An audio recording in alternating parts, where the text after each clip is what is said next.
Of course they're still offering that. They're trying everything they can. They don't want the $7,500 tax credit to go away. They're having a hard enough time moving electric vehicles as it is.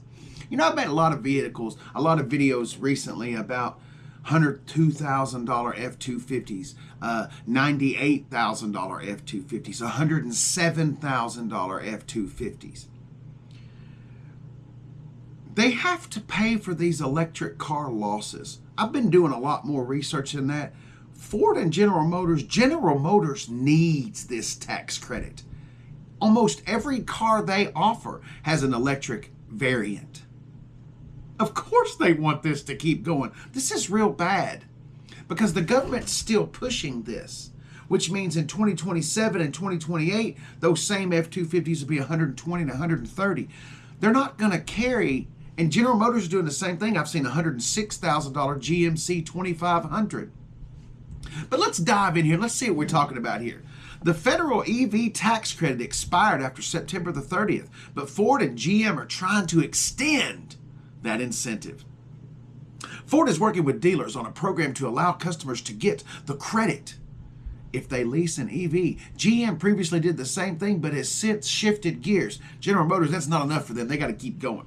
Ford's finance division bought the EVs to get the credit before dealers lease the vehicles with the defunct discount baked on into the rate. Oh, so they bought up all the existing EVs before the deadline. That's they getting creative to sell them. They don't.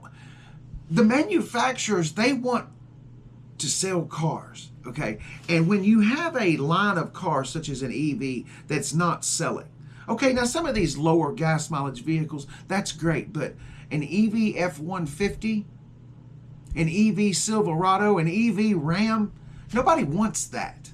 You know who wants an electric truck like that?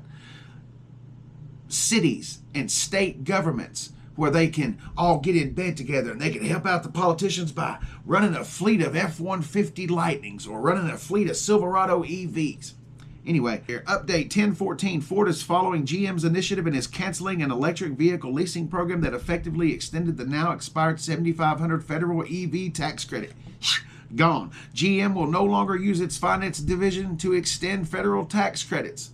They're done with it too. While the outgoing tax credit only applied to specific electric vehicles and plug-in hybrids, it was widely considered a helpful way to encourage people to switch from gas-powered cars to EVs. Give them money. If you'll buy this EV, I know you really came in here for this Mustang, this 5-liter, but if you'll take this Mustang Mach-E, the electric Mustang, we'll give you $7,500 off. Yeah. The old pump and dump, the old bribery, the old money. With the Trump administration passing the one big beautiful bill, the federal subsidy will go away, along with the removing of the $3,750 credit for plug-in hybrids. That's going away too. I didn't know you could get $4,000 credit for buying a used EV. The government, think of all that money they're paying to push this initiative. Anyway, let's see here. Car driver has reached out to both companies to confirm the programs. Bing, bada, boom, bada, boom, bada, bing, bada, yeah. This is going to get worse. They're not backing down. Hell, Volkswagen stuck another $4 billion into Rivian. Rivian doesn't even know what a profit is. They've never seen a profit. That's the really expensive electric car that looks down on the Tesla. Anyway, this is just my opinion. But see, I'm not trying to be a smart aleck. I just come across that way. It's screwing up the combustion side. When EVs don't sell, they got to make money somehow. Otherwise, we'll have nowhere to go buy cars. We'll have to buy cars from Facebook Marketplace and Craigslist. That's a scary initiative. That's just as scary as the dealership. Hell, it's actually even scarier. Have a hobby.